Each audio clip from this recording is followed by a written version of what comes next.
El mundo que tenemos que buscar es un mundo en el cual el espíritu creador esté vivo. Universidad Católica de Chile Televisión presenta Mundo 88. Esta noche, desde los Estados Unidos, un reportaje a las técnicas que emplea la policía para atrapar delincuentes. Mundo 88 siguió paso a paso la investigación de un caso policial. En Argentina, un diminuto dispositivo permite salvar enfermos cardíacos. En Chile, un nuevo método para fechar objetos antiguos. Desde Italia, una tarjeta en miniatura guarda detallada información académica. Dos pequeños submarinos exploran el fondo del mar. La depresión, la enfermedad del siglo XX. Niños y adultos deben aprender a vencer este mal. Especialistas conversan sobre alternativas de tratamiento. Mundo 88 le trae el mundo a Chile.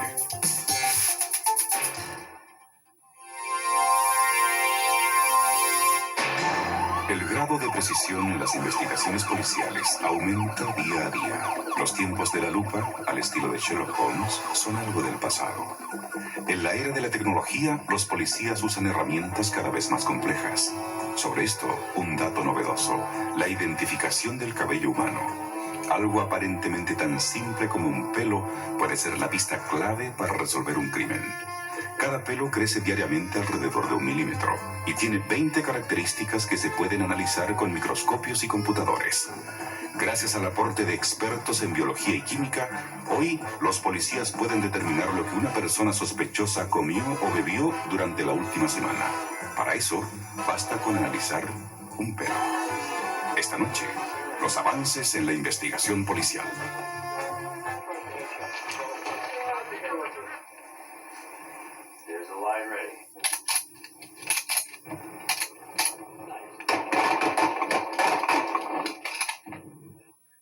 En el sur de Estados Unidos, cerca de la frontera con México, un grupo seleccionado de policías está iniciando en pleno desierto su práctica matinal de tiro.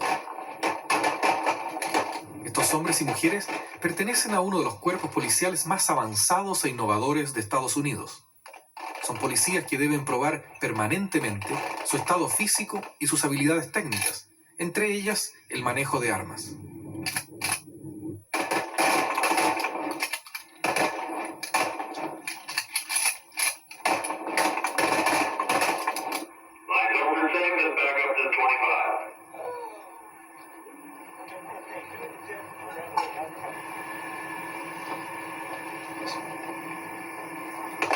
Los detectives que no alcanzan el puntaje mínimo quedan destinados a trabajos de oficina. Por eso esta práctica, que puede parecer un momento de distracción, es en realidad un ejercicio muy competitivo. Ask him real loud. What'd you shoot, Rod? I got a 90. Lines ready on the target. 3 shots, 4 seconds. El trabajo policial en esta región de Estados Unidos es exigente y peligroso, y así lo demuestran las cifras. Cada 15 minutos aquí ocurre un hecho delictual y en promedio 5 policías resultan heridos cada semana. El último accidente lo sufrió la detective Mary Sánchez. It was a bomb threat call. Didn't know if someone was on the roof, so we decided to check the roof. And once we checked the roof, I was going to jump down from one story, from one roof to the other roof.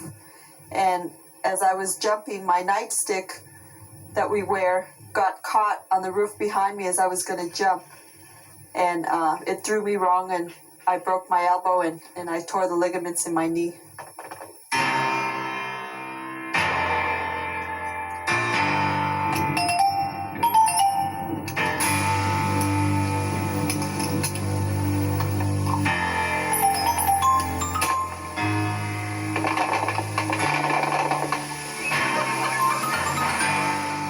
Estos detectives tienen su base de operaciones en Albuquerque, una ciudad de 400.000 habitantes ubicada a pocos kilómetros de este lugar.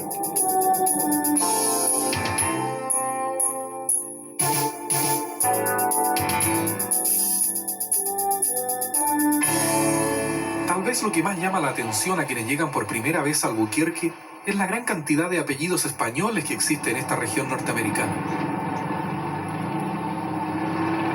Esta ciudad, que tiene muchos emigrantes mexicanos, se ve aparentemente tranquila. Sin embargo, durante los días de nuestra grabación, aquí hubo 7 crímenes. Sobre esto conversamos con el jefe de la policía de Albuquerque, Sam Baker. We have a drug problem, a tremendous drug problem. It's in epidemic stages, and we're trying to combat it. And it's very difficult because it's an international problem, and we're trying to handle it as a local problem. So most of our armed robberies and our burglaries, 80% of them are related to the drug problem here. And since we're close to the Mexican border, it's easy to get drugs up in here. In order to control it, it must be the whole community, all the citizens, the businesses, the courts, the police department. That's the only way you're going to combat crime. Uno de los casos que mantiene ocupada a la policía de esta ciudad es precisamente un asesinato vinculado a la venta de drogas. Los hechos comenzaron cuando un hombre llamado Ignacio Mora, de 36 años, fue muerto a tiros en la puerta de su casa. Las presunciones indican que la víctima pudo haber pertenecido a una red internacional de traficantes de drogas. Las primeras pistas recogidas por los detectives incluyen restos de balas, manchas de sangre y una bolsa con cocaína. Con estos antecedentes, acompañamos a la policía de Albuquerque durante la investigación de este homicidio.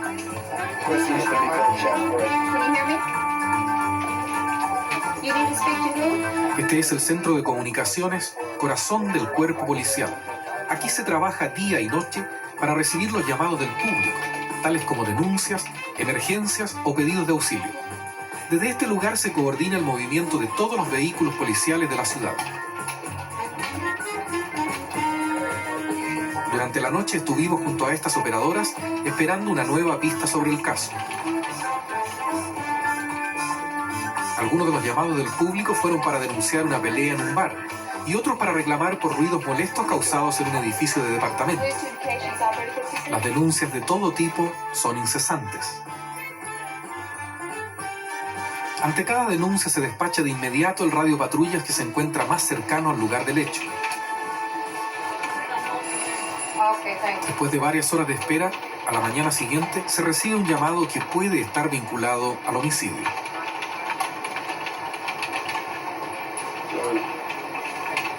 Third and Hazelden? What is your name, please? My name is Pat J. Smith, and I live at 12016 Cashmere. That's And your phone number? for 2 days. I've had a blue and white truck, Chevrolet truck, parked in my driveway. Okay, and you said it happened at 3rd and Hazelden. Yes, ma'am. It's blocking one of my driveways, but that's not the problem. The problem is I think it's stolen. La policía concurre de inmediato a todos los llamados que recibe de personas debidamente identificadas. En el caso que nos preocupa, esta primera pista surge en uno de los barrios residenciales de Albuquerque.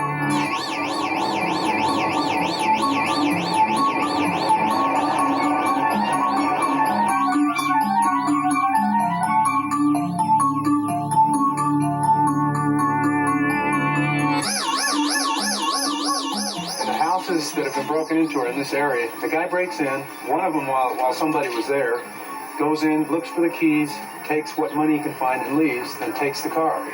Drives it around, runs it out of gas, and the second time it's been parked right here. La investigación del robo de este vehículo comienza con la detección de huellas dactilares, que a menudo son las primeras pistas en el seguimiento de un caso policial. Esta tarea puede tener algunas dificultades. The thing that happens is anyone can touch the side of a truck. Yeah. You know, like, you can't use it if it's on the outside. No, unless it's a homicide, something like that. What about that Kleenex box that's in there? Is that? The Kleenex box? Yeah. It was on the seat. Who moved it down here? Don't. I don't know, we weren't here. I didn't move it. I didn't touch it. Al cabo de algunas horas, la policía concluye que el robo de la camioneta no está vinculado al homicidio de Ignacio Mora. Por eso la vigilancia y la búsqueda de sospechosos continúan.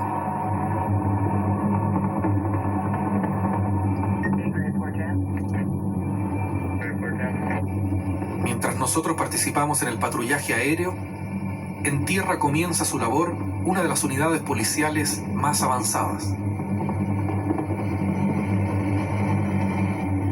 Este vehículo que se dirige al lugar del crimen está equipado especialmente para trabajar en la detección de huellas digitales. It's Albuquerque Police Department. Para detectar los registros dactilares, se echa una sustancia en la superficie de los objetos que pudo haber tocado el autor del asesinato. De inmediato quedan notoriamente visibles las huellas de los dedos que tomaron este tazón.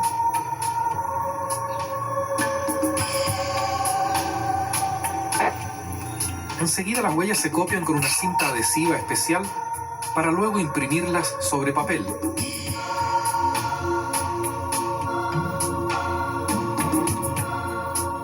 Cada una de estas piezas constituye una evidencia de valor en la investigación del caso.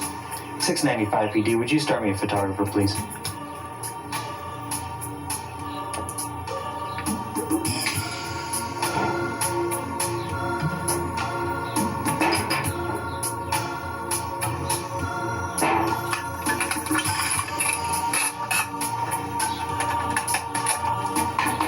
Hi, guy, what you got? What do you need done? We got some fingerprints on the edge of this bottle here that I think we ought to try to photograph before we lift, yeah. All right.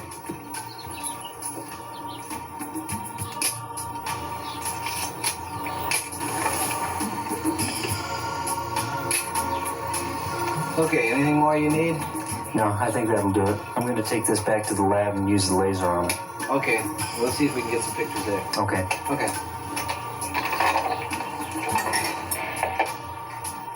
Todas las evidencias recogidas en terreno por los detectives deben quedar identificadas y muy bien protegidas antes de someterlas a los respectivos análisis en los laboratorios policiales.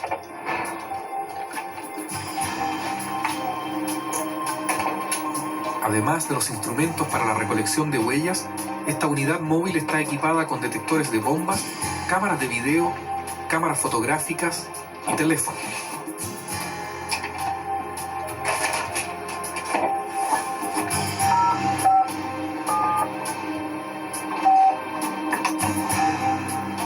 This is Detective Pierce. We've finished up at the scene here and we'll be back around to the station shortly. All right. Bye.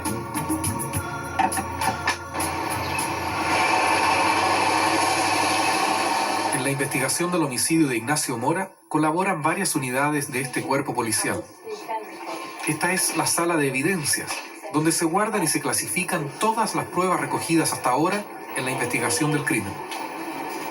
La ropa de la víctima es una importante evidencia y por eso se mantiene sellada para proteger su valor como prueba. Por eso también se usan guantes, además de otras medidas de precaución. Entre las evidencias del homicidio de Ignacio Mora se incluyen estas piezas de ropa de la víctima que tienen varias manchas de sangre. Una de las dudas que tiene la policía es si estas manchas corresponden solamente a sangre de la víctima o también a sangre del autor del crimen, lo que es probable si se produjo una riña entre ambos. La encargada de resolver esto es la investigadora Ann Brown. I know very little about the case, enough to know that two people were bleeding.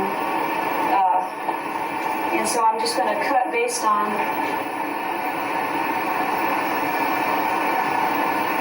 La tarea que tiene esta mujer no es fácil. I'm not sure what I want to do. En el trabajo de investigación de un crimen no se puede desperdiciar ninguna prueba. Tampoco se puede llegar a conclusiones rápidas que más tarde serían rechazadas por los tribunales. I don't really have any doubt in my mind that it's blood. However, we do have to test everything to make sure it is before we do it. Sometimes it can be a paint or something that looks a lot like blood, but it's not blood. So we're sure by doing this. Finalmente, la especialista decide cuál trozo de la ropa es la mejor evidencia para usarla como prueba en la investigación. En este mismo laboratorio, mientras tanto, otras especialistas realizan varios exámenes que ayudan a confirmar la identidad de personas sospechosas. Para esto se analizan las características del cabello y también de sangre líquida. En el caso que seguimos, la evidencia de sangre líquida justamente entrega un resultado importante. Formation of the crystals is positive for hemoglobin. Mientras tanto, continúa el examen de las huellas dactilares recogidas en terreno, un trabajo que puede ser lento y complicado. Muchas veces, los métodos convencionales que se usan para identificar huellas digitales no dan resultado.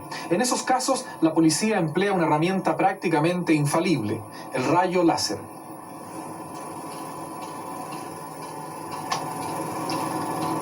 En esta sala hay que usar lentes especiales porque la luz del láser es muy brillante y muy fuerte.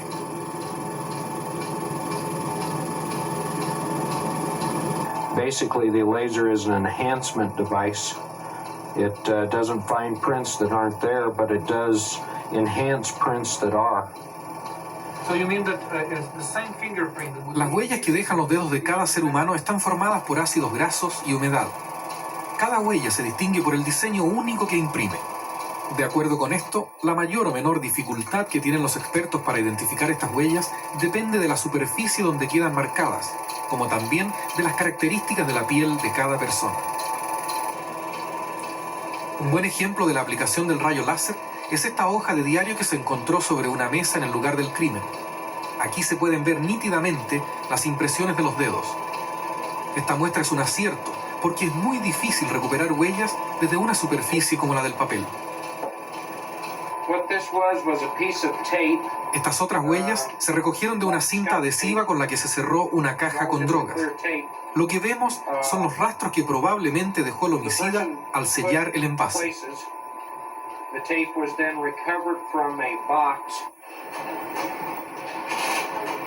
Con los antecedentes recogidos en el laboratorio de rayos láser, el caso de este reportaje sigue a la próxima etapa de la investigación. Este es el archivo computarizado del Departamento de Policía. Aquí están registrados 140.000 nombres de personas que tienen antecedentes policiales. What about the case of Ignacio Mora? Okay, the first screen here contains, of course, his name and any other names that he's used, which in this case is quite a few. His FBI number and his state identification number, which is similar. Excuse me, you mean he used to have different names? Yes, yeah. He's come in under 1, 2, 3, at least 3 different names. Now, how do you know which one of the names is the real one? We don't. You don't? We don't, no. En los casos en que una misma persona sospechosa esté registrada con más de un nombre, la policía recurre al archivo de impresiones digitales, que son únicas. Y si aún existieran dudas, este computador registra algunos datos personales inconfundibles. Ignacio Mora has a rose on his right arm, a cross on his left arm. He has a scar on his cheek, and he has a tattoo on the little finger of one of his hands of a star. So we can make an identification through that also. A través de los antecedentes reunidos hasta ahora en la investigación del homicidio, la policía puede establecer 2 hechos. Primero, que Ignacio Mora estaba vinculado al narcotráfico. Y segundo, que el autor del crimen probablemente pertenece al mismo grupo de traficantes. De esa manera, la investigación policial se concentra en la búsqueda de uno de estos sospechosos.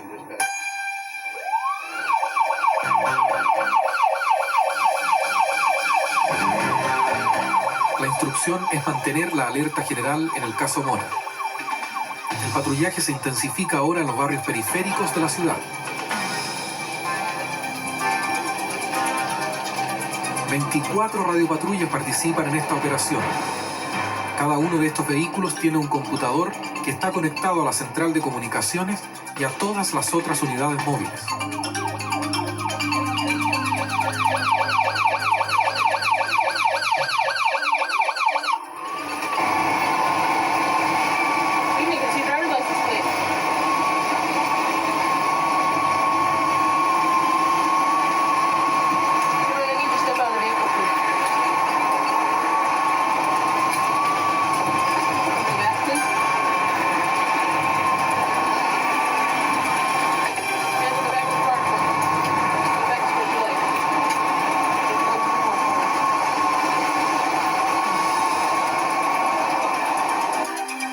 Inmediatamente después de la detención, el computador del radiopatrulla entrega los datos personales de la mujer arrestada. Se llama Rhonda García. Es una joven de origen hispánico y podría ser compradora habitual de droga.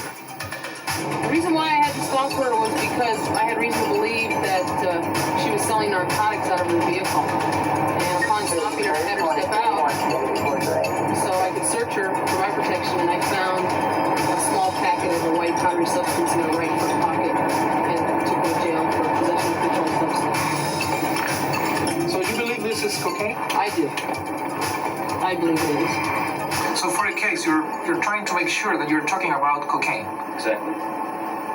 When we get any drug in here, be it marijuana or cocaine or heroin or methamphetamine or whatever, we go through a series of tests, the final outcome being that we know beyond any doubt that that's exactly what it is.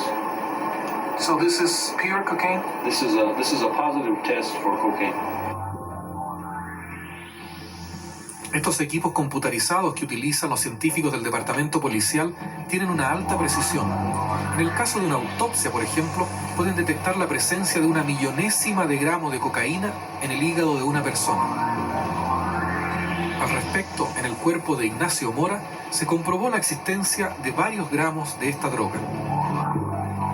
Steve, you got to have this take a look at that weapon and compare it with these two slugs that we took out of the wall. All and right. I need you to take a look at these boots. Which case is this? Match them up. It's a homicide case that I'm working on. All right. Okay. These are the photographs that I just got, right? Right. Okay, I'll do it. Okay. En el laboratorio de balística, en tanto, se está terminando el análisis de dos importantes evidencias recogidas en el lugar del crimen. In this case, you can see that Las fotos que vemos corresponden a las huellas recogidas en la casa de la víctima. Con estas reproducciones, los detectives pueden identificar 120 características en cada huella, desde la forma en que se desgasta el taco hasta diminutas deformaciones en la suela. my results are that this shoe, which is the left shoe, did in fact make the shoe print that I have on this photograph, without any doubt.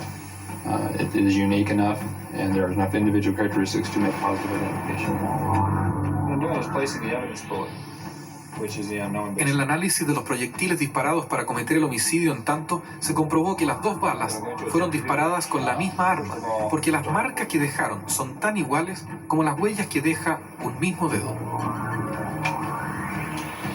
This is a very good match. So, Detective, is this enough proof for the case? Without a doubt, these two bullets were fired from the same firearm, excluding all firearms in the world.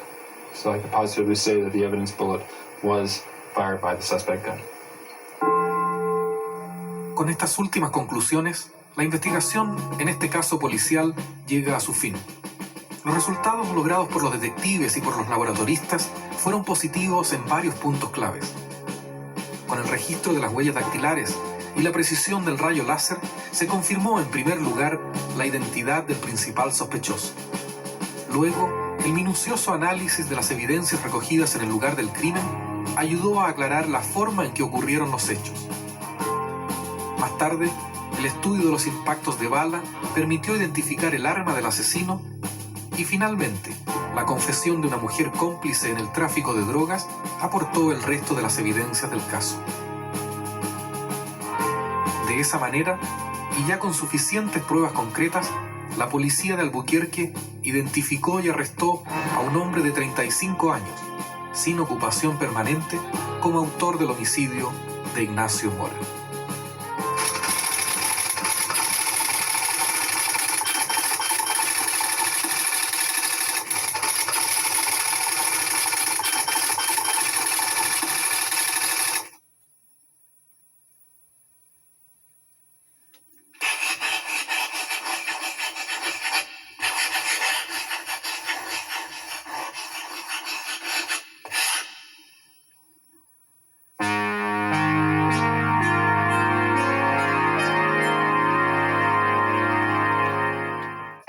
Elegir el auto perfecto puede ser complicado. Existen Tchaikovsky, Newton, Chopin y Tolstoy. Corresponden a ese grupo de personas que todos admiramos. Lo curioso es que ellos tienen en común algo más que talento y creatividad. Todos sufrieron depresión. Esta enfermedad, que afecta a millones de personas en todo el mundo, es hoy la principal causa de consulta médica. El tratamiento de la depresión sigue despertando controversia entre psicólogos y psiquiatras, pero todos coinciden en la necesidad de encontrar una solución.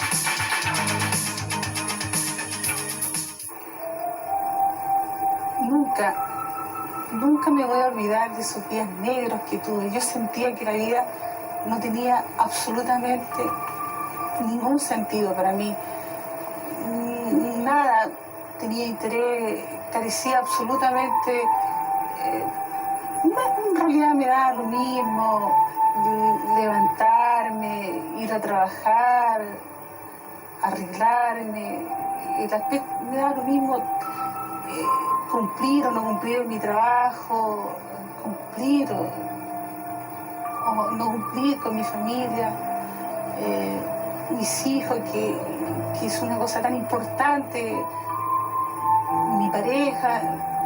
En realidad me da exactamente lo mismo si estaban bien o estaban mal.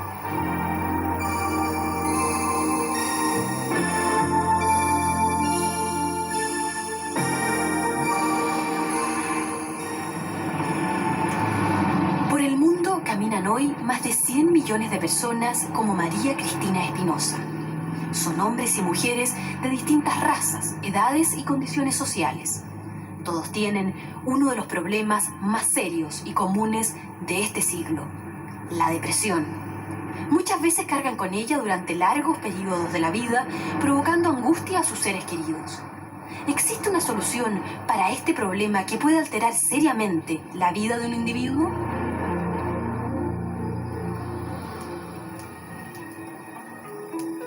La Organización Mundial de la Salud considera la depresión como la enfermedad psíquica más grave de la actualidad. Este problema es distinto de la pena o la tristeza pasajera. Es diferente también al desconsuelo o el abatimiento que pueden seguir a situaciones muy difíciles, como la muerte de un ser querido. La depresión pasa a ser un desajuste psicológico cuando se prolonga en exceso o cuando es desproporcionada al hecho que la provoca. Es perder las ganas de vivir ante algo que a otros solo los haría abatirse. La medicina define la depresión como un problema donde predominan el desánimo, la desesperanza, el pesimismo, una incapacidad de disfrutar y una inclinación a autoculparse arbitrariamente. También pueden estar presentes otros síntomas como angustia, sentimientos de desamparo, perturbaciones del sueño, del apetito y la sexualidad, tendencia al llanto y a la fatiga, aislamiento social, indecisión y pensamientos suicidas. Estos últimos constituyen el mayor riesgo del problema y deben enfrentarse a tiempo. De acuerdo con algunos estudios internacionales, alrededor de un 15% de las personas con depresión severa se suicidan. Generalmente el suicidio es un riesgo real y muy importante en la enfermedad depresiva. Los pacientes se describen en estos pacientes 3 etapas. Una en la cual tienen ideas o pensamientos de no querer vivir. Una segunda etapa que ya es más grave, en que el paciente planifica en forma concreta la manera de llevar a cabo el suicidio. Y una tercera, que se denomina de tranquilidad siniestra, en que el paciente ya no se queja de su depresión, sino que entra en una etapa como de serenidad y es porque ya ha tomado la decisión. Esta última etapa es la más importante. El psiquiatra o el especialista debe evaluar en qué etapa está cada paciente depresivo para tomar las medidas correspondientes. En caso de que el riesgo sea grande, el paciente debe ser internado y tratado en hospitalización. La depresión es un problema que existe en todos los países del mundo. Cualquier persona puede desarrollarla y sentir que cae en un hoyo profundo donde nada tiene sentido. En el desajuste llamado depresión, un individuo cambia. Se transforma, por ejemplo, de un ser alegre y optimista en uno apático y pesimista. La causa nunca es una sola. Distintos son los orígenes de este problema. distinta de la llamada depre, que se caracteriza por ser transitoria y de gran parecido con el aburrimiento. Muchos de los factores de riesgo están determinados por el ritmo de la vida actual. El estrés o tensión es una causa importante, al igual que los problemas laborales, económicos y matrimoniales. También hay otros factores de riesgo como la herencia. Se estima que existiría una cierta predisposición genética que haría que algunos individuos desarrollaran con mayor facilidad una depresión. Además, es muy importante considerar la forma que tiene el sujeto de enfrentar la vida. En las depresiones más psicológicas se ha visto que las personas contribuyen ellas mismas a fabricarse sus propias depresiones, a través de mecanismos tales como atender selectivamente a lo negativo, magnificar los problemas, magnificar sus propios defectos personales, atribuir los éxitos a suerte, los fracasos a culpas personales, a defectos personales. Frecuentemente los depresivos se fijan autoexigencias muy altas, entonces están con un permanente sentimiento de fracaso personal. En el fondo, toda esta interpretación errónea de las cosas va generando sentimientos tristes, una mala imagen de sí mismo, la persona adquiere pasividad conductual. En casos extremos se llega a un fatalismo, en el cual la persona llega a creer que su conducta no sirve, que no va a traer buenas consecuencias, se pone excesivamente pasiva en un estilo de depresión que se ha denominado desamparo aprendido. ¿Pero cómo nadie se acuerda?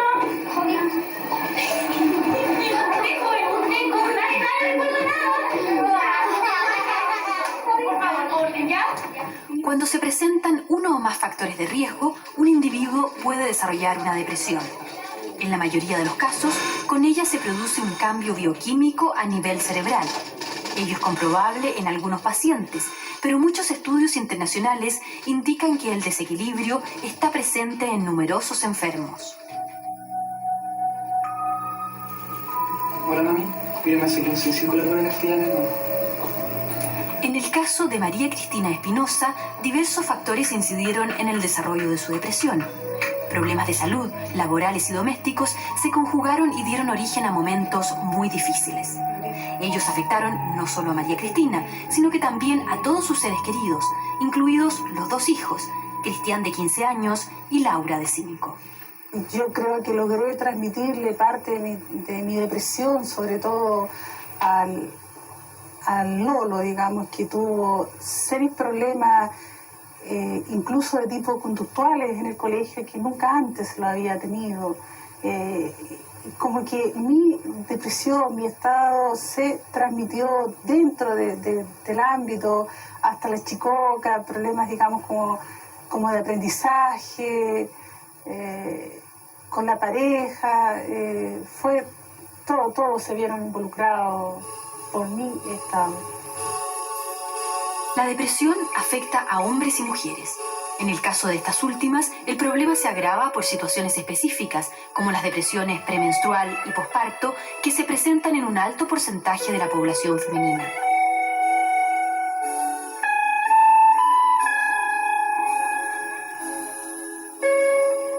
Pero no solo los adultos pueden desarrollar una depresión. Nadie está a salvo de este problema. Nadie, ni siquiera los niños. Los pequeños también pueden tener una depresión por distintas causas que van desde maltrato psicológico y físico a problemas de madurez, dificultades escolares o en la familia y enfermedades de tipo viral. En cualquier caso de depresión infantil, es clave una consulta oportuna. La ayuda de un especialista y el tratamiento adecuado son fundamentales. La depresión puede afectar a niños de todas las edades. En los lactantes, los padres deben estar atentos a síntomas como enfermedades repetidas, problemas en la piel, pasividad y escaso interés. En niños pequeños es necesario vigilar si existe una tendencia al aburrimiento, desinterés por el juego, llanto fácil, excesiva dependencia de la madre, ansiedad y problemas de alimentación y sueño.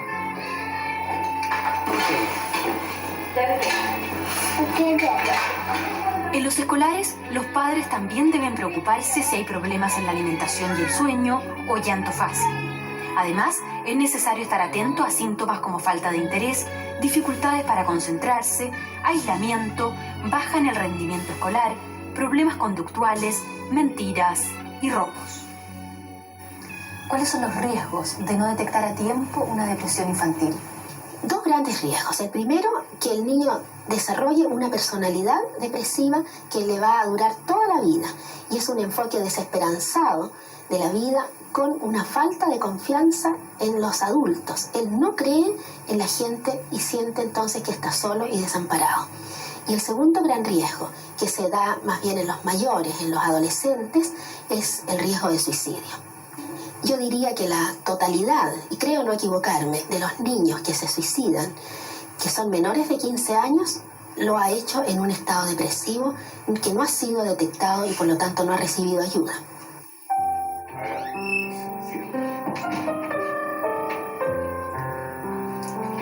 En los niños y en los adultos es muy importante detectar a tiempo una depresión. Es necesario saber también qué tipo de problema tiene el sujeto. Para ello existen múltiples clasificaciones. Una de las más aceptadas divide el problema en dos tipos. Por un lado están las depresiones recurrentes, las que vuelven una y otra vez a lo largo de la vida y que se denominan monopolares. Por otro, están aquellas que no solo se alternan con periodos de normalidad, tienen además etapas de euforia desmedida y se denominan depresión bipolar. Determinar el tipo de problema es clave. Solo con ello es posible seleccionar el tratamiento adecuado para ese paciente. Según estudios internacionales, cuando el diagnóstico es correcto, la depresión se supera en un 80% de los casos. Por esta razón, en algunos individuos los especialistas solicitan diferentes exámenes para precisar la naturaleza del problema y descartar la posibilidad de que la depresión sea un síntoma de otras enfermedades, como ciertos tipos de cáncer, el hipotiroidismo y la diabetes. También es muy importante aclarar si el estado depresivo tiene su origen en adicciones al alcohol o las drogas.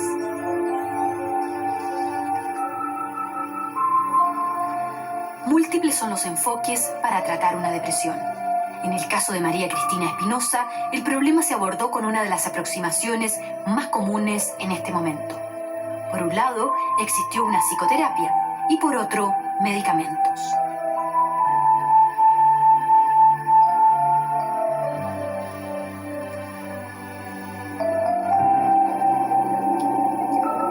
Nuestro cerebro tiene millones de neuronas que son la clave y la base de su actividad. Todas ellas están comunicadas entre sí por sistemas neurotransmisores que permiten que la información circule y con ello que el ser humano pueda desarrollar pensamientos, acciones y emociones. En los estados depresivos hay fallas a nivel de estos contactos entre neuronas, lo que repercute en la conducta del individuo. Esa alteración bioquímica es la que corrigen los medicamentos antidepresivos a través de un complejo mecanismo. Con ello, el cerebro puede volver a su normalidad.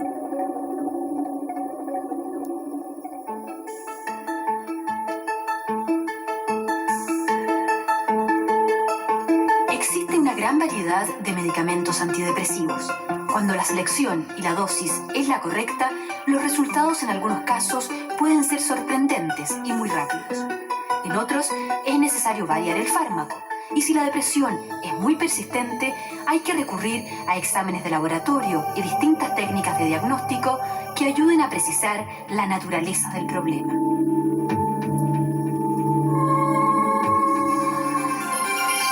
Uno de los fármacos que despierta gran interés en este momento es el carbonato de litio, sal que en Chile tiene una de las principales y más grandes reservas conocidas.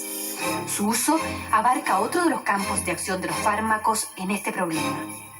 El litio y otros compuestos pueden servir para evitar que la depresión se repita a lo largo de la vida, una característica común de la enfermedad.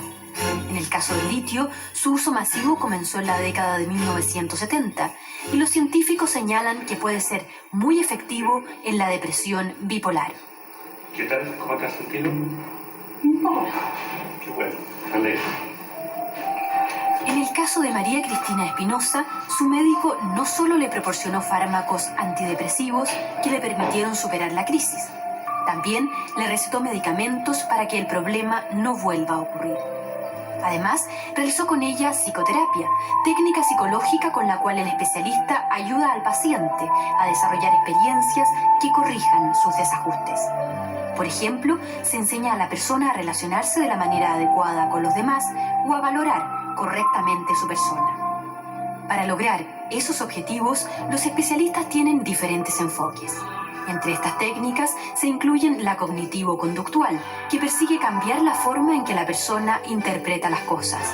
La gestáltica, que busca solucionar problemas del pasado y enseñar a vivir el presente. Y el psicoanálisis, que procura hacer conscientes las dificultades inconscientes para poder resolverlas y manejarlas. El impulsor de esta última es el conocido psiquiatra Sigmund Freud, verdadero hito dentro de la historia de la psicoterapia. Pero para tratar la depresión existen, además de distintos fármacos y técnicas de psicoterapia, diferentes especialistas que emplean variados enfoques. En este problema es posible recurrir a psiquiatras y psicólogos. El tratamiento de la depresión depende del momento. Durante el episodio depresivo, cuando el paciente tiene síntomas propiamente, el tratamiento fundamentalmente es en base a psicofármacos, porque son los de más rápida acción y los más eficaces. Pero como la depresión es una enfermedad recurrente que tiende a repetirse a lo largo de la vida, es necesario prevenir la aparición de nuevos episodios. Y allí hay que evaluar los factores de riesgo depresivo en cada caso, que pueden ser muy variados. Y de acuerdo a esos factores de riesgo presentes en este caso particular, es necesario actuar con diversas técnicas, que van desde psicoterapia, readaptación social, uso de algunos medicamentos de forma preventiva y otras medidas de esta naturaleza. Es muy importante para evitar recaídas realizar cambios profundos y estables. Por ejemplo, que la persona gradualmente vaya desplegando conductas que la lleven a éxito. Se ha visto que el éxito es un importante antidepresivo. Junto con eso, ensanchar el darse cuenta de la persona, de modo que si capta que su conducta tiene consecuencias, puede tratar de emitir conductas de mejor calidad. Si capta que sus pensamientos equivocados le generan afecto triste, puede ir procurando pensamientos de mejor calidad. Ello le permite, por una parte, conectarse mejor con la realidad externa, pero también con la realidad interna, con el mundo interno, generando una imagen de sí misma más realista y mejor. En el fondo se trata de que la persona adquiera conciencia de que la vida presenta suficientes problemas reales como para que ella se dé el lujo de inventarse problemas por su cuenta. Lógicamente, si va modificando profundamente este estilo de conexión consigo misma y con el mundo, es mucho menos probable que haga futuras recaídas o futuras depresiones.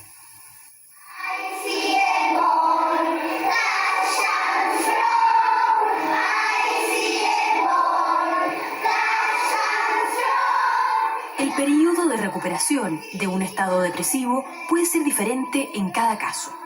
Lo que no varía es el alivio que siente el enfermo cuando supera los momentos más negros. El mundo de la persona cambia, desaparecen las ganas de morir y vuelve el interés por la vida. Por esta razón es muy importante tener claro que la depresión es un problema que puede superarse. Esto debe saberlo no solo el paciente, también es necesario que lo conozcan todos los que rodean al depresivo. La ayuda de los seres queridos puede ser clave en la recuperación. En los momentos más difíciles es necesario ayudarlo, comprenderlo e incentivar aspectos como el consumo de una dieta balanceada y la práctica de deportes. No es normal sentir que la vida no vale la pena. No es normal ver todo negro. No es normal tener depresión y hay que tratarla de la manera adecuada.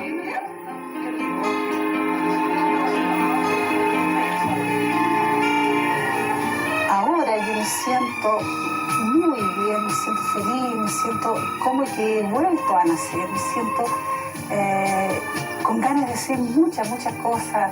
En mi casa, con mis chicos, incluso a ellos los veo distintos, con más ganas de estudiar, a la hora en el colegio. Yo me siento realmente bien, feliz, me siento hasta mejor.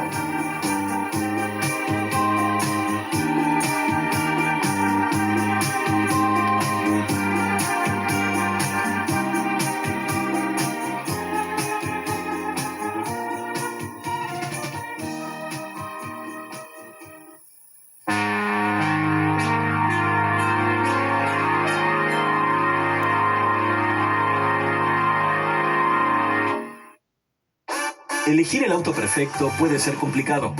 Existen tantas opciones, colores e infinitas razones. Con Forum, líder en financiamiento automotriz, tiene soluciones claras y rápidas, cuotas accesibles que se adaptan a tu realidad. Por eso, en Forum te invitamos a los Credit Days del 14 al 16 de agosto. Aprueba tu crédito en minutos, financia tu pie desde 0%, comienza a pagar en enero y llévate una gift card Copec de hasta 200,000 pesos. Forum, líderes en financiamiento automotriz. ¿Abierto?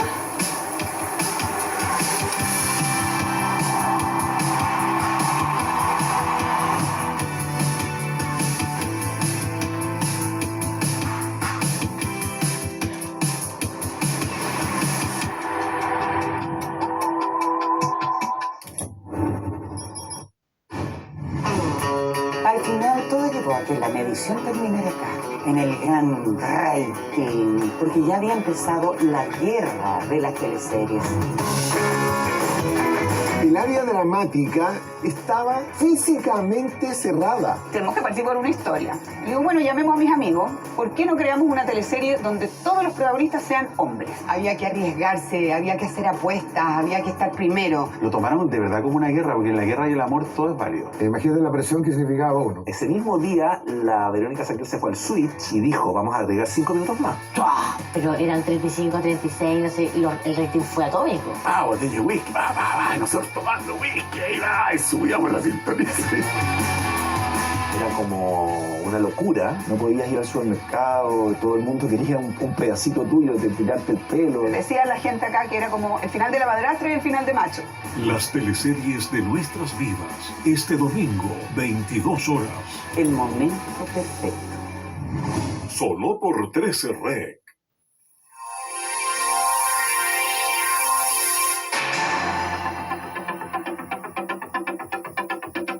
Ocurre hoy en el mundo.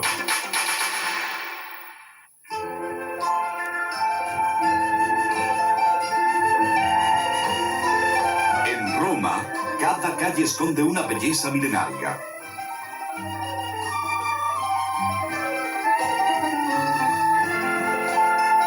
La llamada Ciudad Eterna combina el silencio del Foro y del Coliseo con el ruidoso comienzo de clases en la Universidad de Roma. Este es un día especial.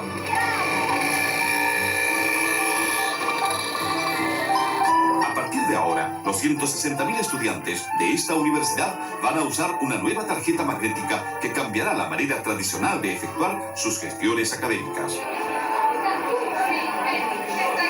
Aunque parezca una paradoja, estas aglomeraciones dan la bienvenida a un sistema que pretende evitar la pérdida de tiempo. Aún así, hay optimismo. Se estima que la tarjeta magnética será muy útil para los alumnos. Les permitirá, entre otros beneficios, conocer en terminales de computación sus notas y fechas de prueba. También sabrán si necesitan dar examen o si están atrasados en la matrícula. Con la tarjeta magnética, los jóvenes podrán inscribirse en los ramos y acceder a todos los servicios de la universidad, como la biblioteca. Los creadores de la tarjeta piensan que este invento en miniatura puede usarse en muchas otras attivitades. Quindi diciamo che c'è un grande futuro, per non parlare poi di altri settori come quelli legati più ai settori di largo, all'utenza di largo respiro, che può essere quella della patente elettronica, del pasaporte, eccetera, eccetera. Las tarjetas magnéticas también se están usando ya en hospitales y clínicas de varios países. De esta manera, los médicos pueden conocer las enfermedades, alergias y vacunas de cada paciente en forma rápida y segura. Una moda que comenzó con las tarjetas para comprar sin dinero, hoy se está extendiendo a todos los ámbitos de nuestra vida. Sin duda, muy pronto alguien inventará un nuevo modelo de billetera.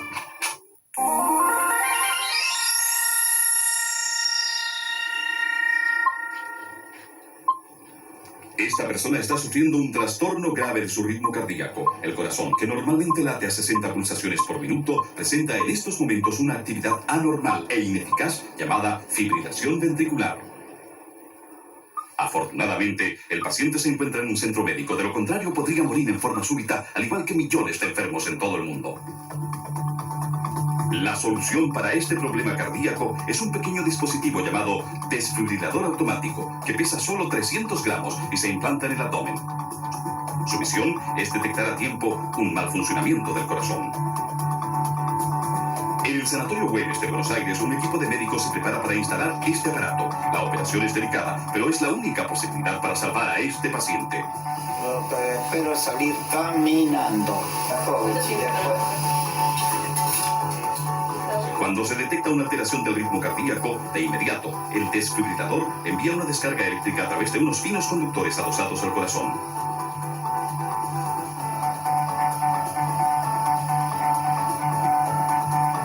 Antes de terminar la intervención quirúrgica, los médicos realizan una prueba del dispositivo. Vamos a estimular. Salió el pulso. El creador del desfibrilador automático es el médico del Hospital Sinaí de Estados Unidos, Michael Mirowski. Su invento es una versión portátil de este desfibrilador tradicional que pesa casi 100 veces más que el nuevo modelo implantable. Por lo general, los pacientes que pueden usar el desfibrilador implantable son aquellos que no responden a otras medidas preventivas. Hoy solo se emplea en algunos países y su costo supera los $14.000. Esperamos que en el futuro el precio baje y todos los pacientes expuestos a una muerte súbita por fibrilación puedan acceder a esta posibilidad de vida normal. En verdad, nadie sabe para quién trabaja, porque un invento tecnológico aplicado hace varios años a los satélites espaciales sirve hoy para salvar enfermos cardíacos.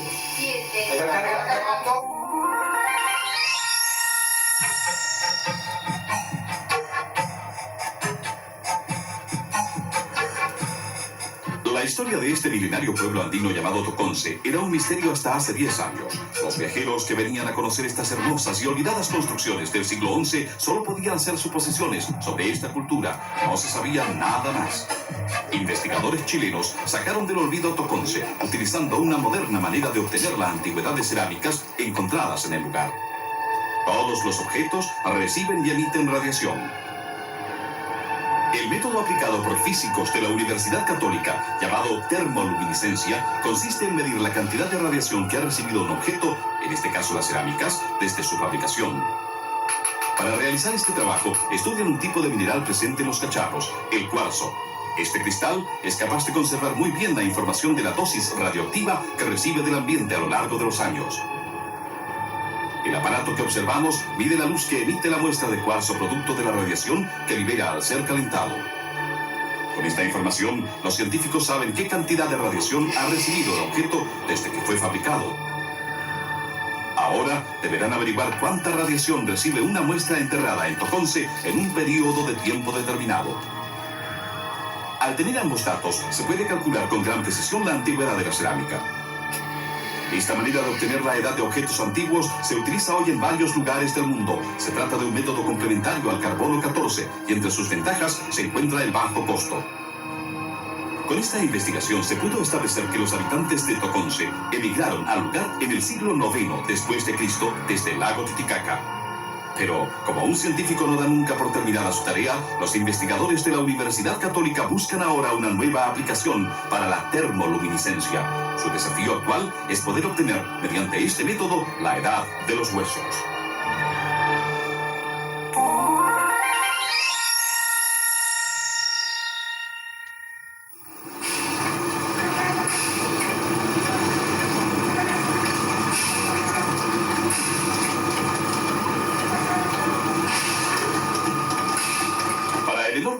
Océanos, este es un pequeño intruso. Deep Rover se llama este complejo submarino que puede descender con un científico a bordo. Topside, Deep Rover. Descending again. I'm gonna pause at, Las primeras pruebas con este vehículo se desarrollaron en la bahía de Monterrey, en el estado de California, Estados Unidos. Allí, los expertos pudieron, por primera vez en la historia, tocar fondo marino y recoger especies únicas. Para ello, contaron con la ayuda de este brazo colector, que más parece una aspiradora.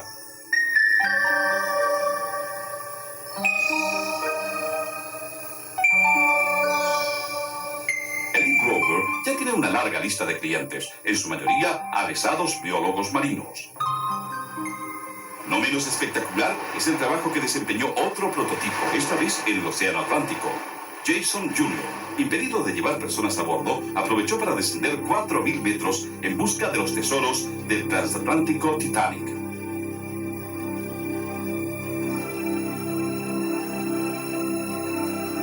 La Odisea fue considerada una de las noticias científicas más impactantes del último tiempo, ya que jamás alguien imaginó que el hombre sería capaz de viajar al fondo del mar.